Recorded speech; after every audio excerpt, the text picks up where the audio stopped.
మన సమస్త ప్రవర్తనలో ఎల్లప్పుడూ ఒక్క విషయమై మనం జాగ్రత్త కలిగి ఉండాలి.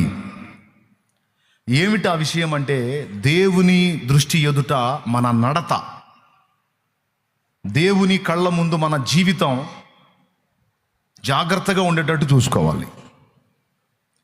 ఇక నువ్వు జీవితంలో ఎలాంటి స్థితిగతుల్లో ఉన్నావో, ఏ విధమైన పరిస్థితుల్లో ఉన్నావో, నువ్వు బేదగా ఉన్నావా, నువ్వు సమృద్ధి కలిగి ఉన్నావా, లేకపోతే నువ్వు ఎలా ఉన్నావో అనేది పక్కన పెట్టేయి.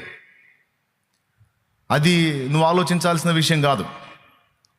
నీకు నేను చెప్పింది సరిగ్గా మైండ్కి ఎక్కితే నువ్వు ఎప్పుడు ఆలోచించుకోవాల్సిన ఒకే ఒక కీలకమైన విషయం ఏంటంటే, ఆయన ముందు నేను ఎలా ఉన్నాను. చర్చిలో భక్తుడిగానే ఉన్నాను, బయటికి పోయిన తర్వాత కూడా నా జీవితం దేవునికి భయపడే నేను బతుకుతున్నానా, దేవుణ్ణి ప్రేమించి దేవునికి ప్రియమైన వ్యక్తిగా, దేవునికి ఇష్టమైనటువంటి పనులు చేసే విధంగా